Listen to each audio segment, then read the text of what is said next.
മണലെന്താ നമ്മള് കോരിക്കഴിഞ്ഞാൽ ജനങ്ങൾക്ക് അതിന്റെ ബുദ്ധിമുട്ടും കാര്യങ്ങളൊക്കെ അതോ പഞ്ചായത്ത് ഇത് നിയമപ്രകാരമായിട്ടാണെന്നുണ്ടെങ്കിൽ അതിന് ബുദ്ധിമുട്ടും കാര്യമില്ലാതെ അങ്ങനെ പോകും. ആയിരക്കണക്കിന് വണ്ടികളാണ് സ്റ്റേഷനിൽ കിടക്കണത് അല്ലേ? അപ്പം അതൊക്കെ ഇല്ലാതെയാവൂലേ?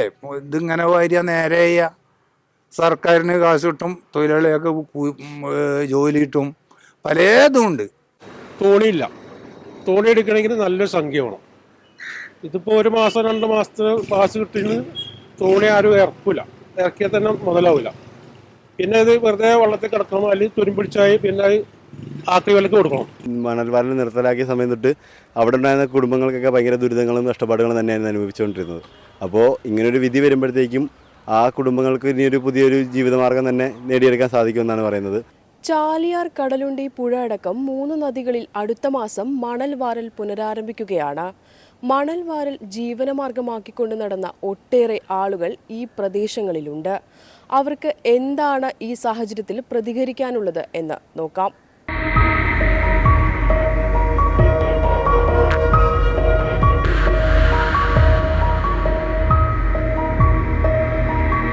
മണലെന്താ നമ്മള് കോരിക്കഴിഞ്ഞാൽ ജനങ്ങൾക്ക് അതിന്റെ ബുദ്ധിമുട്ടും കാര്യങ്ങളൊക്കെ അതോ പഞ്ചായത്ത് ഇത് നിയമപ്രകാരമായിട്ടാണെന്നുണ്ടെങ്കിൽ അതിന് ബുദ്ധിമുട്ടും കാര്യമില്ലാതെ അങ്ങനെ പോകും.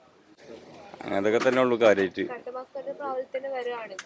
വരികയാണെന്നുണ്ടെങ്കിൽ എല്ലാവർക്കും അതിനെപ്പറ്റി ജീവിതമാർഗമായിട്ട് ഇങ്ങനെ മുന്നോട്ട് പോകും. പറയുകയാണെങ്കിൽ അത് നല്ലൊരു കാര്യം തന്നെയായിരിക്കും. കാരണം എന്ന് വെച്ചാൽ പിന്നെ ഈ വിധിക്ക് മുമ്പ് ആദ്യം സമയം മണൽവാരൽ നിർത്തലാക്കിയ സമയം തൊട്ട് അവിടെ ഉണ്ടായിരുന്ന കുടുംബങ്ങൾക്കൊക്കെ ഭയങ്കര ദുരിതങ്ങളും നഷ്ടപ്പാടുകളും തന്നെയായിരുന്നു അനുഭവിച്ചുകൊണ്ടിരുന്നത്. അപ്പോൾ ഇങ്ങനൊരു വിധി വരുമ്പോഴത്തേക്കും ആ കുടുംബങ്ങൾക്ക് ഇനിയൊരു പുതിയൊരു ജീവിതമാർഗം തന്നെ നേടിയെടുക്കാൻ സാധിക്കുമെന്നാണ് പറയുന്നത്. പിന്നെ അതുപോലെ തന്നെ ഈയിടെ ഞങ്ങളവിടെ വന്ന് ഷൂട്ട് ചെയ്തു പോയ കടകൻ എന്ന മൂവിയിനകത്ത് കൃത്യമായിട്ട് ഞങ്ങളുടെ അവിടെ ഉണ്ടായിരുന്ന ആ സിറ്റുവേഷനും അതുപോലെ തന്നെ ഞങ്ങളുടെ ദുരിതങ്ങളും എടുത്തു കാണിക്കുന്നുണ്ട്. അപ്പോൾ ആ ഒരു സിനിമ കാണുവാണെങ്കിൽ നിങ്ങൾക്ക് കൃത്യമായിട്ട് മനസ്സിലാവും. അല്ല, നിയമം വരാനിപ്പോൾ കുറേ വർഷങ്ങളായിട്ട് ഇപ്പോൾ പാസ് നിർത്തി വെച്ചായിരുന്നു. ഇപ്പോൾ ഇത് വരുന്നത് നല്ലതൊക്കെ തന്നെ, പക്ഷേ നമുക്കിപ്പോൾ അതിനുള്ള സൗകര്യങ്ങളും സ്ഥലങ്ങളൊന്നും ഇപ്പോൾ ഇല്ല. കാരണം കുറേ കാലം അടച്ചിട്ടുകൊണ്ട് അതൊക്കെ ഫില്ലാക്കി കണ്ടപ്പോൾ കടകളൊക്കെ കുറേ ദിവസം നിന്നുണ്ട്. പിന്നെ വന്നാൽ ഒരുപാട് ഫാമിലിക്ക്, ഒരുപാട് കുടുംബങ്ങൾക്ക് അരി വാങ്ങാനൊരു മാർഗം തന്നെയാണത്, നല്ല കാര്യം തന്നെയാണ്. പക്ഷേ ഇവിടെ ഇത്രയും ഡിലേ ആക്കിക്കൊണ്ടാണ് ഇപ്പോൾ ഈ പ്രശ്നങ്ങളൊക്കെ വന്നത്. വേറെയുള്ള സ്ഥലത്തൊക്കെ കോഴിക്കോട് ജില്ലയിലൊക്കെ അതേപോലെ പാലക്കാട് ജില്ലയിലൊക്കെ മണൽ പോരുന്നുണ്ട്. നമ്മുടെ മലപ്പുറം ജില്ലയിൽ കുറേ കാലം നിർത്തിവെച്ചു. ആ കാരണം കൊണ്ട് തന്നെ ആ തൊഴിലാളികൾ തന്നെ പല മാർഗത്തിലേക്കും നീങ്ങി കഴിഞ്ഞു. ഇനിയിപ്പോൾ അതിൻ്റെ മെയിൻ പ്രശ്നം എന്താ പറഞ്ഞാൽ തോണിയില്ല. തോണി എടുക്കണമെങ്കിൽ നല്ലൊരു സംഖ്യ വേണം. ഇതിപ്പോൾ 1 മാസം 2 മാസത്തിന് പാസ് കിട്ടിന് തോണി ആരും ഇറക്കില്ല, ഇറക്കിയാൽ തന്നെ മുതലാവില്ല. പിന്നെ ഇത് വെറുതെ വെള്ളത്തിൽ കിടക്കണം, അല്ലെങ്കിൽ തുരുമ്പിടിച്ചായി പിന്നെ അത് ആക്രി വിലക്ക് കൊടുക്കണം. അത് വെറും 20,000 റുപ്യ 30,000 റുപ്യൊക്കെ പോവുള്ളൂ. പിന്നെ ബ്ലാക്ക് സിസ്റ്റം ഒന്നും ഇപ്പം നടക്കില്ല, കാരണം അത്രയും സ്ട്രോങ് ആണ്. അത് പോലീസാണെങ്കിലും റവന്യൂ ആണെങ്കിലും ഒക്കെ സ്ട്രോങ് ആണ്. പിന്നെ ഉള്ളേരി പോയുള്ള കടവുകളൊന്നും ഇവിടെ ഇല്ല, ഒക്കെ റോഡിൻ്റെ പക്കത്തായതുകൊണ്ട് അതൊന്നും നടക്കില്ല. അതുകൊണ്ട് ഒന്നാമത് വന്നാൽ കടവ് കിട്ടിക്കഴിഞ്ഞാൽ ഗവൺമെന്റ് ഇപ്പോൾ റവന്യൂക്കാരൻ നോക്കുന്നുണ്ട്, എവിടെയാണ് ചെയ്യാൻ പറ്റുന്നില്ല. ഇപ്പോൾ ഈ ഉള്ളേരിയയിലൊക്കെ പോയി നോക്കുന്നുണ്ട്.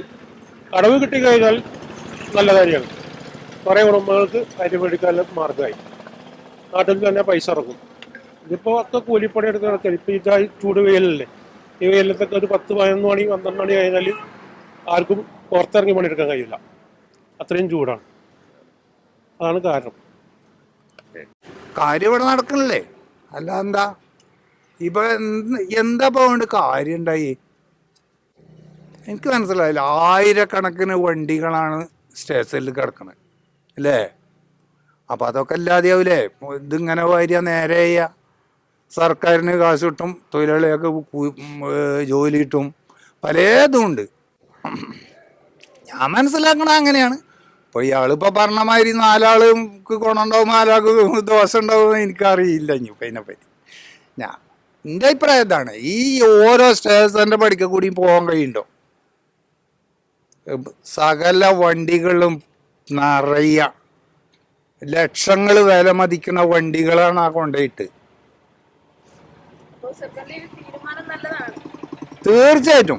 എന്താ എവിടെയാണ് ഇവിടെ നിന്ന് മണല് പഞ്ചായത്തിന്റെ വരുമാനം പക്ഷെ ജനങ്ങൾ നിർത്തിയിട്ടൊന്നുമില്ല, ബ്ലാക്കിന് പോകുന്നുണ്ട് സാധനം. എവിടെ അയാൾ പോയോ മണല് വാരൽ 2 വണ്ടി ഇന്ന് നേരം വിലരുന്നതിന് പോലീസ് പിടിച്ചിന്ന് ഇപ്പൊ അവിടെ സ്റ്റേഷനിൽ പിടിച്ചുകൊണ്ടിട്ട്. ഇതിപ്പോ ഔദ്യോഗികമായിട്ട് പാസ് കൊടുത്ത് വാരുകയാണെങ്കിൽ അത് കൊണ്ടുപോകണല്ലോ. സർക്കാരിന് വരുമാനമായില്ലേ. എല്ലാവർക്കും ഏത് പൊട്ടനും അതിന് സ്കൂളിൽ പോകുന്നു വേണ്ട, ഏത് പൊട്ടനും ആലോചിച്ചാൽ അറിയപ്പോ. സർക്കാരിനെ കബളിപ്പിക്കുകയാണ്, സംഭവം ശരിയാണ്. പക്ഷെ ജനങ്ങൾക്ക് ഇത് പണിയില്ല, ഒന്നാമത് അത്. പിന്നെ അത് സർക്കാരിനെ കബളിപ്പിച്ചുകൊണ്ട് ബ്ലാക്കിൽ വാരി പോകുന്നുണ്ട്.